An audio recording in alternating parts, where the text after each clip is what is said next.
ओम शांति। आज 30 नवंबर 2025 के रविवार के अव्यक्त बाप दादा के मीठी मीठी मधुबन मुरली के मधुर ईश्वरीय महावाक्य सुनते हैं। आज की मुरली रिवाइज है 18 जनवरी 2008 की।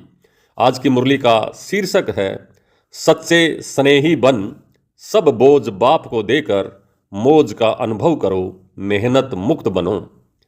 सच्चे स्नेही बन, सब बोझ बाप को देकर मौज का अनुभव करो, मेहनत मुक्त बनो। आज बाप दादा अपने चारों ओर के बेफिक्र बादशाहों के संगठन को देख रहे हैं। इतनी बड़ी बादशाहों की सभा सारे कल्प में इस संगम के समय ही होती है। स्वर्ग में भी इतनी बड़ी सभा बादशाहों की नहीं होगी, लेकिन अब बादशाह बाप दादा सब बादशाहों की सभा को देख हर्षित हो रहे हैं। दूर वाले भी दिल के नज़दीक दिखाई दे रहे हैं। आप सब नैनों में समाये हुए हो, वह दिल में समाये हुए भी हो। कितनी सुंदर सभा है। आज के विशेष दिवस पर सभी के चेहरों पर अव्यक्त स्थिति के स्मृति की झलक दिखाई दे रही है। सबके दिल में ब्रह्मा बाप की स्मृति समाई हुई है। आदिदेव ब्रह्मा बाप और शिव बाप दोनों ही सब बच्चों को देख हर्षित हो रहे हैं।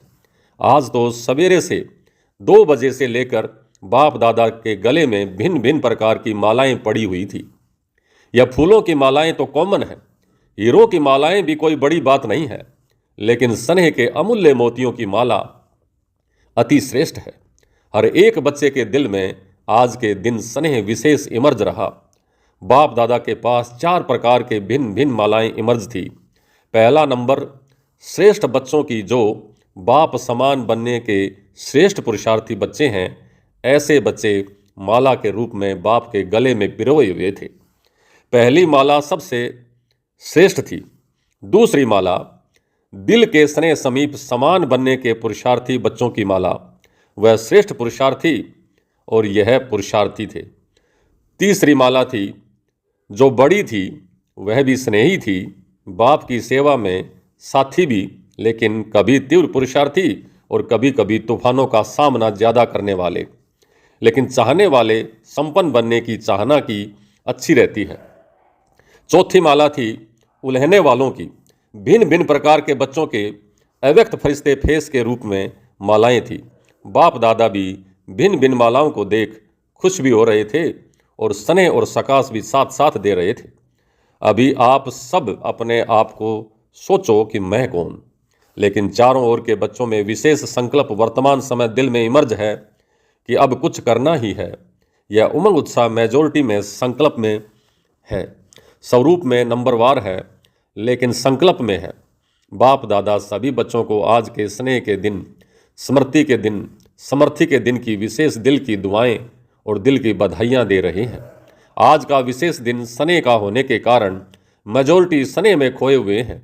ऐसे ही पुरुषार्थ में सदा स्नेह में खोए हुए रहो, लवलीन रहो, तो सहज साधन है स्नेह, दिल का स्नेह, बाप के परिचय की स्मृति सहित स्नेह, बाप की प्राप्तियों के स्नेह संपन्न स्नेह।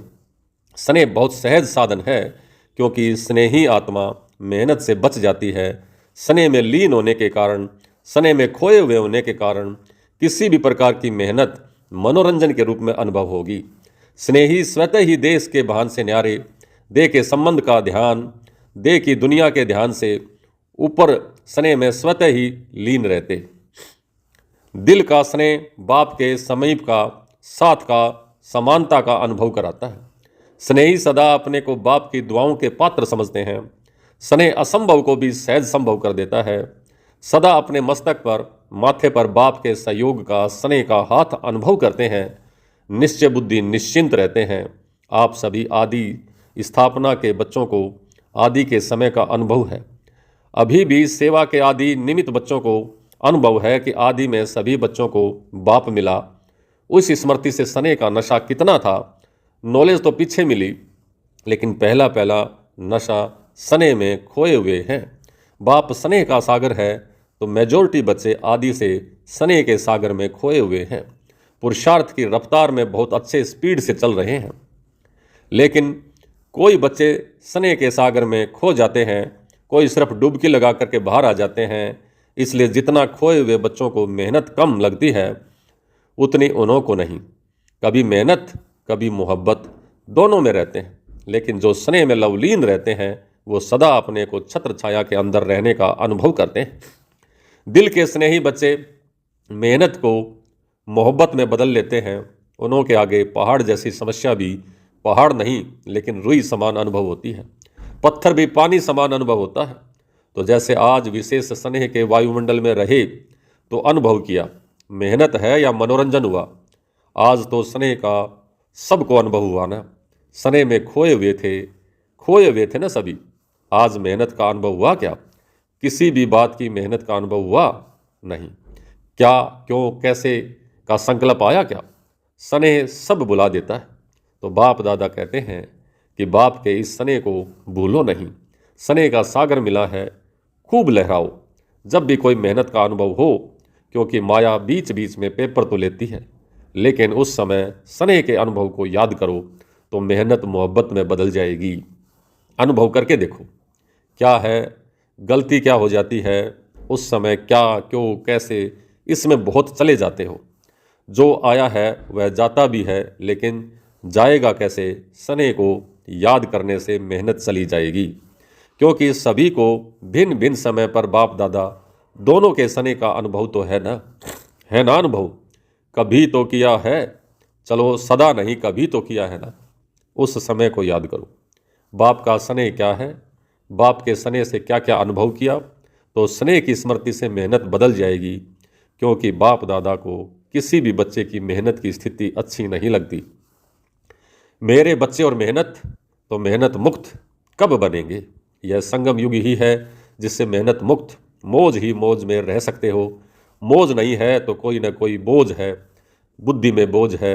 बाप ने कहा है बोझ मुझे दे दो, मैंपन को भूल ट्रस्टी बन जाओ, जिम्मेदारी बाप को दे दो और स्वयं दिल के सच्चे बच्चे बन जाओ। खेलो और मौज करो, क्योंकि यह संगम युग सभी युगों में मौजों का युग है। इस मौजों के युग में भी मौज नहीं मनाएंगे तो फिर कब मनाएंगे? बाप दादा जब देखते हैं ना कि बच्चे बोझ उठा के बहुत मेहनत कर रहे हैं, दे नहीं देते हैं, खुद ही उठा लेते हैं, तो बाप को तो तरस पड़ता है ना, रहम आएगा ना। मौजों के समय मेहनत, स्नेह में खो जाओ, स्नेह के समय को याद करो। हर एक को कोई न कोई समय विशेष स्नेह की अनुभूति होती ही है और हुई है। बाप जानता है हुई है, लेकिन याद नहीं करते हो, मेहनत को ही देखते रहते हो, उलझते रहते हो। अगर आज भी अमृत वेले से अब तक बाप दादा दोनों अथॉरिटी के स्नेह का दिल से अनुभव किया होगा, तो आज के दिन को भी याद करने से स्नेह के आगे मेहनत समाप्त हो जाएगी। अभी बाप दादा इस वर्ष में हर बच्चे को स्नेह युक्त मेहनत मुक्त देखना चाहते हैं। मेहनत का नाम निशान दिल में नहीं रहे, जीवन में नहीं रहे। हो सकता है जो समझते हैं करके ही छोड़ना है, हिम्मत वाले हैं वो हाथ उठाओ। आज विशेष ऐसे हर बच्चे को बाप का विशेष वरदान है मेहनत मुक्त होने का। ये वरदान स्वीकार है। फिर कुछ हो जाए तो क्या करेंगे, क्या क्यों तो नहीं करेंगे ना। मोहब्बत के समय को याद करना, अनुभव को याद करना और अनुभव में खो जाना आपका वायदा है। बाप भी बच्चों से प्रश्न पूछते हैं कि आप सबका वायदा है कि हम बाप द्वारा 21 जन्मों के लिए जीवन मुक्त अवस्था का पद प्राप्त कर रहे हैं। करेंगे ही। तो जीवन मुक्त में मेहनत होती है क्या? 21 जन्म में एक जन्म ये संगम युग का है। आपका वायदा 21 जन्मों का है, 20 जन्मों का नहीं है। तो अभी से मेहनत मुक्त अर्थात जीवन मुक्त बेफिक्र बादशाह। अभी के संस्कार आत्मा में 21 जन्म इमर्ज रहेंगे। तो 21 जन्म का वर्षा लिया है ना, या अभी लेना है? तो अटेंशन प्लीज। मेहनत मुक्त, संतुष्ट रहना और संतुष्ट करना, सिर्फ रहना नहीं करना भी है। कभी मेहनत मुक्त रहेंगे नहीं तो रोज कोई ना कोई बोझ की बातें, मेहनत की बातें, क्या क्यों की भाषा में आ जाएंगे। अभी समय को समीपता को देख रहे हो ना, जैसे समय की समीपता हो रही है ऐसे आप सबका भी बाप के साथ समीपता का अनुभव बढ़ना चाहिए। बाप से आपकी समीपता समय की समीपता को समाप्त करेगी। क्या आप सभी बच्चों को आत्माओं के दुख और अशांति का आवाज़ कानों में नहीं सुनाई देता? आप ही पूर्वज भी हो, पूज्य भी हो। तो हे पूर्वज आत्माएं, पूज्य आत्माएं, कब विश्व कल्याण का कार्य संपन्न करेंगे। बाप दादा ने समाचारों में देखा है, हर वर्ग वाले अपनी अपनी मीटिंग करते हैं, प्लान बनाते हैं कि विश्व कल्याण की गति को तीव्र कैसे करें। प्लान तो बहुत अच्छे बनाते हैं, लेकिन बाप दादा पूछते हैं आखिर भी कब तक। इसका उत्तर दादियाँ देंगी। आखिर कब तक पांडव देंगे, आखिर कब तक बाप की प्रत्यक्षता हो। तो यही सभी हर वर्ग के प्लान बनाने में लक्ष्य रखते हैं ना, लेकिन प्रत्यक्षता होगी दृढ़ प्रतिज्ञा से। प्रतिज्ञा में दृढ़ता, कभी किसी कारण से या बातों से दृढ़ता कम हो जाती है। प्रतिज्ञा बहुत अच्छी करते हैं। अमृत वेले अगर आप सुन सको ना, बाप तो सुनते हैं। आपके पास ऐसे अभी साइंस से साधन नहीं दिया है जो सभी के दिल का आवाज़ सुन सके। बाप दादा सुनते हैं। वायदों की मालाएं, संकल्प करने की बातें इतनी अच्छी अच्छी दिल से खुश करने वाली होती हैं, जो बाप दादा कहते हैं वाह बच्चे वाह। सुनाएं क्या क्या कहते हैं, क्या क्या करते हो। जब कर्म में आते हो ना, मुरली तक भी 75% ठीक होते हो, लेकिन जब कर्म योग में आते हो तो उसमें फर्क आ जाता है। कुछ संस्कार, कुछ स्वभाव और संस्कार सामना करते हैं। उसमें प्रतिज्ञा दृढ़ की बजाय साधारण हो जाती है, दृढ़ता की परसेंटेज कम हो जाती है। बाप दादा एक खेल बच्चों का देख मुस्कुराते रहते हैं। कौन सा खेल करते हो बताएं क्या। बाप दादा को तो खेल देखने में रहम आता है, मज़ा नहीं आता, क्योंकि बाप दादा देखते हैं बच्चे अपनी बात दूसरे के ऊपर रखने में बहुत होशियार हैं। क्या खेल करते हैं, बातें बना देते हैं। सोचते हैं कौन देखने वाला है, मैं जानूं मेरी दिल जाने। बाप तो परम धाम में है, सुख समतन में बैठा है। अगर किसी को कहो कि यह नहीं करना चाहिए तो खेल क्या करते हैं पता है। हाँ, हुआ तो है, लेकिन ज़रूर डालते हैं। लेकिन क्या, ऐसा था ना, ऐसा किया ना, ऐसे होता है ना, तभी हुआ। मैंने नहीं किया, ऐसे हुआ तब हुआ। अभी इसने किया तब किया, नहीं तो मैं नहीं करता। तो यह क्या हुआ, अपनी महसूसता रियलाइजेशन कम है। अच्छा, मानो उसने ऐसा किया तभी आपने किया, चलो बहुत अच्छा, पहला नंबर वह हुआ, दूसरा नंबर आप हो गए। ठीक है, बाप दादा यह भी मान लेते हैं आप पहला नंबर नहीं हैं, दूसरा नंबर हैं। लेकिन अगर आप सोचते हो कि पहला नंबर परिवर्तन करे तो मैं ठीक होऊंगा, ठीक है, ये समझते हो ना। उस समय मानो पहला नंबर परिवर्तन करता है और बाप दादा और सभी पहले नंबर वाले को कहते हैं कि आपकी गलती है, आपको परिवर्तन करना है। ठीक है, अच्छा, अगर पहले नंबर वाले ने परिवर्तन किया तो पहला नंबर किसको मिलेगा, आपको तो पहला नंबर नहीं होगा। परिवर्तन शक्ति में आपका पहला नंबर नहीं होगा। पहला नंबर आपने उसको दिया तो आपका कौन सा नंबर हुआ, दूसरा नंबर हुआ ना। अगर आपको कहें दूसरा नंबर है तो आप मंजूर करेंगे, करेंगे मंजूर, कहेंगे नहीं, ऐसे था वैसे था कैसे था। यह भाषा बहुत खेल में आती है, ऐसे वैसे कैसे, यह खेल बंद करके मुझे परिवर्तन होना है। मैं परिवर्तन होके दूसरों को परिवर्तन करूं। लेकिन अगर दूसरे को परिवर्तन नहीं कर सकते हो तो शुभ भावना, शुभ कामना तो रख सकते हो, वह तो आपकी अपनी चीज़ है ना। तो हे अर्जुन, मुझे बनना है पहला विश्व के राज्य अधिकारी, राजधानी राज्यधारी लक्ष्मी नारायण के समीप आपको आना है या दूसरे नंबर वाले को आना है। बाप दादा की इस वर्ष की यही आस है कि सभी ब्राह्मण आत्माएं, ब्रह्मा कुमार ब्रह्मा कुमारी, जैसे यहाँ यह बैज लगाते हो ना, सभी लगाते हैं ना, यहाँ भी आते हो तो आपको बैज मिलता है, चाहे कागज़ का, चाहे सोने का, चाहे चांदी का। तो जैसे यहाँ बैज लगाते हो वैसे दिल में, मन में यह बैज लगाओ कि मुझे परिवर्तन होना है, मुझे निमित्त बनना है। यह बदले तो मैं बदलूं, यह बात बदले तो यह व्यक्ति बदले, वह सरकमस्टांस बदले, नहीं, मुझे बदलना है। बातें तो आएंगी, आप ऊंचे जा रहे हो, ऊंचे स्थान पर समस्याएं भी तो ऊंची आती हैं ना।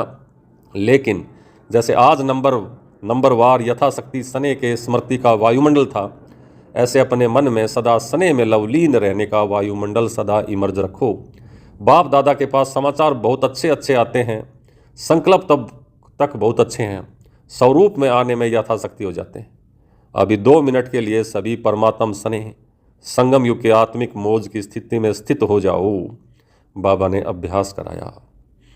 अच्छा, यही अनुभव हर दिन बार बार समय प्रति समय अनुभव करते रहना। सने को नहीं छोड़ना, सने में खो जाना सीखो। अच्छा, चारों ओर के योग युक्त, युक्ति युक्त, राज युक्त, खुद भी राज को जान सदा राजी करने वाले और राजी रहने वाले, सिर्फ स्वयं राजी नहीं रहना, राजी करना भी है, ऐसे सदा स्नेह के सागर में लवलीन बच्चों को, सदा बाप समान बनने के तीव्र गति के पुरुषार्थी बच्चों को, असंभव को भी सहज संभव करने वाली श्रेष्ठ आत्माओं को, सदा बाप के साथ रहने वाले और बाप की सेवा में साथी रहने वाले ऐसे बहुत बहुत लक्की और लवली बच्चों को आज के अव्यक्त दिवस की, अव्यक्त फरिश्ते स्वरूप की याद, प्यार, दिल की दुआएं और नमस्ते।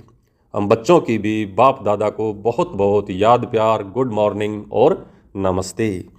नमस्ते मीठे बाबा, बहुत बहुत शुक्रिया आपका। वरदान: याद के जादू मंत्र द्वारा सर्व सिद्धियां प्राप्त करने वाले सिद्धि स्वरूप भव। याद के जादू मंत्र द्वारा सर्व सिद्धियां प्राप्त करने वाले सिद्धि स्वरूप भव।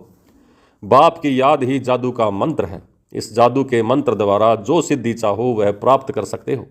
जैसे स्थूल में भी किसी कार्य की सिद्धि के लिए मंत्र जपते हैं, ऐसे यहाँ भी अगर किसी कार्य में सिद्धि चाहिए तो यह याद का मंत्र ही विधि स्वरूप है। यह जादू मंत्र सेकंड में परिवर्तन कर देता है। इसे सदा स्मृति में रखो तो सदा सिद्धि स्वरूप बन जाएंगे, क्योंकि याद में रहना बड़ी बात नहीं है, सदा सदा याद में रहना यह बड़ी बात है। इसी से सर्व सिद्धियां प्राप्त होती हैं। आज का स्लोगन: सेकंड में विस्तार को सार रूप में समा लेना, अर्थात अंतिम सर्टिफिकेट लेना। सेकंड में विस्तार को सार रूप में समा लेना, अर्थात अंतिम सर्टिफिकेट लेना। अव्यक्त इशारे: अशरीरी व विधेयी स्थिति का अभ्यास बढ़ाओ। जैसे कोई शरीर के वस्त्र सहज उतार सकते हैं, ऐसे यह शरीर रूपी वस्त्र भी सहज उतार सको और सहज ही समय पर धारण कर सको, इसका अभ्यास चाहिए। अगर वस्त्र तंग व टाइट है तो सहज उतार नहीं सकते, ऐसे यह देह रूपी वस्त्र भी किसी संस्कार में चिपका हुआ होगा, तंग व टाइट होगा। इसके लिए सभी बातों में ईजी रहो। यदि ईजी रहेंगे तो सभी कार्य भी ईजी होंगे। जितना पुराने संस्कारों से न्यारा रहेंगे उतना अवस्था भी न्यारी अर्थात विदेही सहज बन जाएगी। अच्छा, ओम शांति।